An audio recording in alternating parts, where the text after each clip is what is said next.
Africa, your first in housing news. Hello and many thanks for joining us on another special edition of Building Materials Market on Housing TV Africa. My name is Abdurrahman Omar. And today on the special edition of the program, we'll be deliberating on the hike in prices of building materials, as well as the renewed hub cities and estates by President Bola Ahmed Tinubu. On the program to discuss all of that, I'm joined by Ustadh Abubakar Sadiq Muhammad, who is the founder and CEO of Niels Realty Limited. He's also into real estate and all of that. Thank you so much, sir, for taking the time to join us on the program. Thank you for having me. Yes. I mean, you are joining us exactly at a time when all things are considered difficult in the country. I mean, looking at the cost of living and all of that. In your sector, how are you faring when it comes to building materials and all of that, the exacerbating price hike and all of that?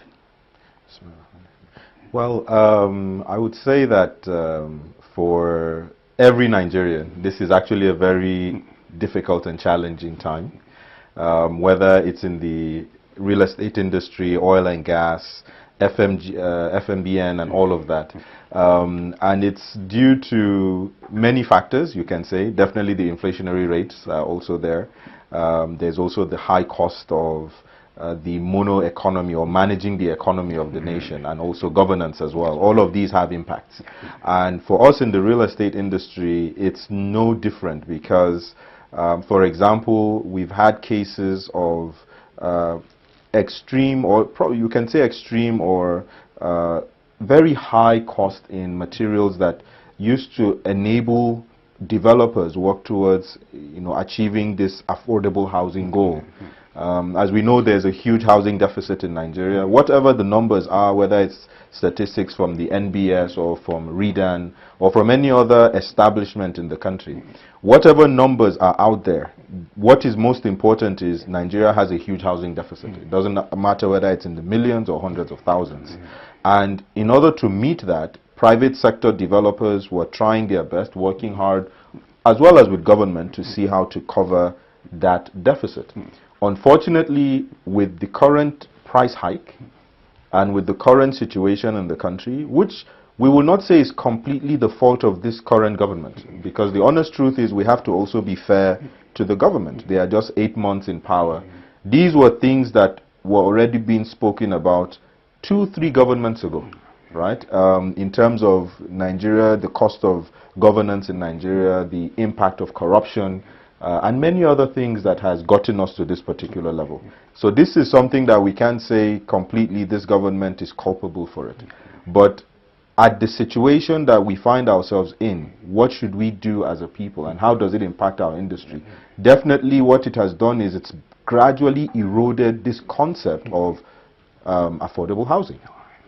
Because if you're buying raw materials at probably 100 to 200% higher than what you were going to use to build or create or develop affordable houses, right now every developer is just trying their best to see how to stay afloat, build and ensure that they still have whatever it takes from one project to move to another project. Exactly. So it's basically eroding the concept of affordable housing for the low and possibly mid-income. And so what you're going to start seeing is that prices of houses, whether it's at the off-plan stages or the mid or completed stages from developers, are going to really be significantly higher than maybe 2-3 years ago, where you could buy properties from 20 to 30 or 40 million. I know even with the Federal Mortgage Bank of Nigeria, for example, they were given the mandate to be able to provide about 15 million naira for income earners to be able to access fund through the housing scheme, National Housing Fund, and all of that. They've had to increase that to 50 million as at last year.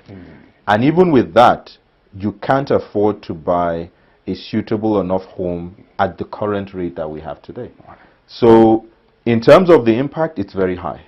And that's something that all developers and government have to come together to sit on the table and see how can we find a solution to these challenges, and what are the incentives that would help us to reach that goal and target of really building houses that will be affordable for the greater mass of this country. All right. I think one of the important things that is very important for us to take a look at is the fact that while we are seeing Nigerians are smart, I mean, they are thriving in other countries, they are producers in other countries, but back home when you look at us, we're basically consumers. I mean, we consume, we import, basically.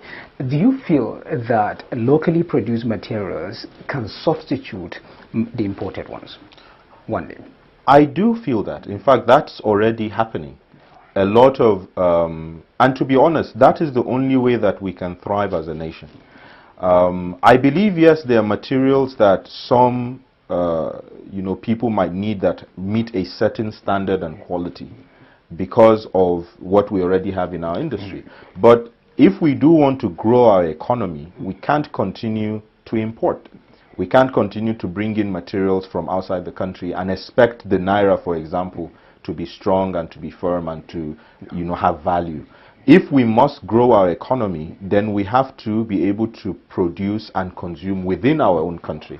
And we also have to ensure that the standards of production meet the standards of what every other person would want to make use of. So that for me is one of the key things that I see, that the country has the capacity to produce. We have the landmass, we have the resources, natural resources. I know a lot of people talk about electricity, and today there are now more people that are tending or going closer towards solar energy as an alternative power source. Right? Because you do need power for production. That's definitely there. And if the cost of power is high, that would equally have an impact on your cost of production.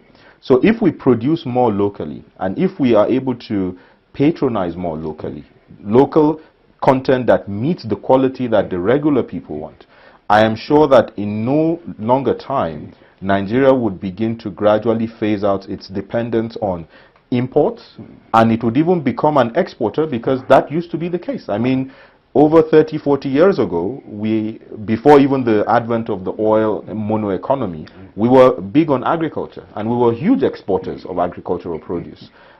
Today, that has changed, because now literally the country imports literally everything it requires for consumption, and that's because the enabling environment for local production has not been strengthened, and due to that, more dependency has come on imported products, even if those imported products are not the same quality that we deserve in the country. I think I like how you are being deliberate in terms of addressing these issues and what will happen should we begin to, utilize and produce our locally materials.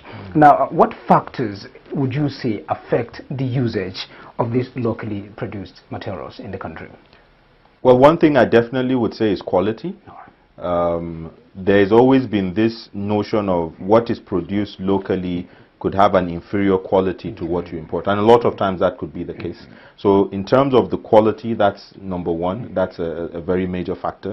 There's also been the issue of delivery in terms of the quantity that you want. So you might find the quality, but if, for example, a person is developing 100 to 200 housing units and goes to order for a material that is good, maybe the person producing can only supply about products for maybe 10 to 50 houses, and so the developer has to go and source from other places in order to get the deficit of what they require. So it's all going to boil down to the quality of the goods, the quantity as at the time of demand, because it's a demand and supply matrix, and you would also have to look at the supply chain management in terms of that. So if you put all of these things together, that would help you to achieve the goals that you set out to. All right. And for somebody that has a lot of experience in this sector and all, I think it's important that I get your take on this renewed hub housing estate by President Bola Ahmed Tinubu. What's your take on it?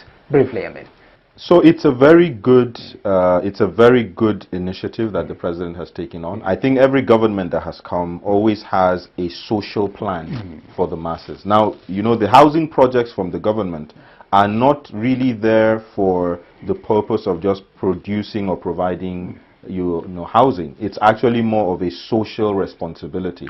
You have to provide homes for those who are not able to afford the mid on the high-end houses. So government is doing a social or carrying out a social responsibility by providing these affordable houses for as many people as can be provided for. So I think it's a good initiative if it is followed through and it is done right, meaning you get the right contractors, you get people who are responsible, you nip corruption in the bud, ensure that people do not take these funds and run away with it and don't deliver to those who are eligible and who are actually in need of it.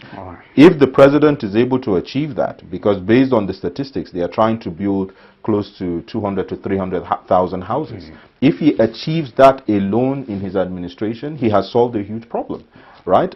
He has not completely taken out the problem, but that's a huge problem that has been solved. But you know, Nigeria, we always have this notion of it's Nigeria, right? You've done this. In your 4 years, you're out, this project is not done. So my real concern and my real hope and prayer is that they follow through on ensuring the project is delivered, and they ensure that those who are eligible are able to have access to these homes, and it ultimately becomes a source of ease for the people. Because what is the true essence of governance? There are 5 sacred things that we learn that every government is meant to achieve, right? And of these 5 sacred things, there is life, there is intellect, there is the lineage, the nasab, which is the pride of the nation, and then there is the wealth of the nation, meaning the people. Because the wealth of any nation is not your natural resources, it's your people. It's the people you have come to lead. And leadership is not just about getting there to say, it is my time, I deserve to be here. It's beyond that. You have to be accountable to those who have brought you to lead. Because if you are not accountable in this life, then trust me, you will be accountable in the hereafter.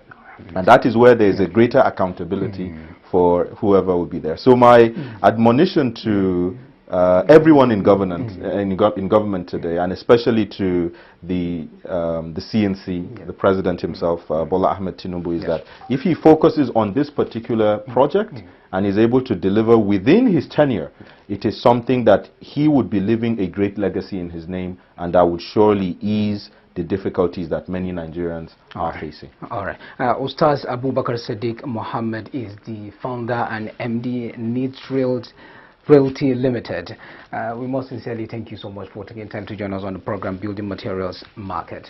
I mean, the conversation is just more enlightening and interesting. We hope there is much time, but we will invite you, by God's grace, for you to join us on another special episode of our programs. Thank you so much. Thank you very much for having me as well. Yes. Thank you. Well, viewers, that's it we have on Building Materials Market on this special episode. My name is Abdurrahman Umar. Saying join us on the next episode. Goodbye for now.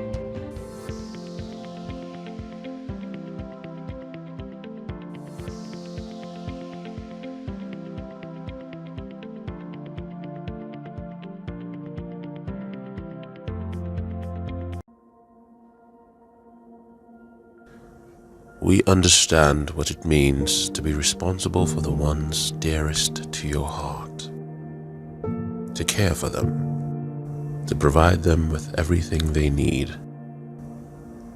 to give them your very best.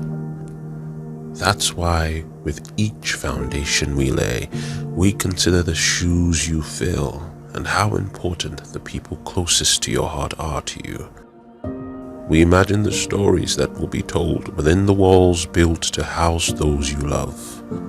The moments, the laughter, the fragments of precious time spent in every area of your home. And because community is important, we created spaces where neighborly smiles can bloom in perfect harmony. We meticulously crafted a home you'd be proud to call your own. Following the intricate creation of the Niels Place 1 project, we are moving on to developing even more luxurious homes. Homes fit for royalty, crafted with love and care in mind. Homes built with you and the earth at heart. Welcome to Niels Place 3.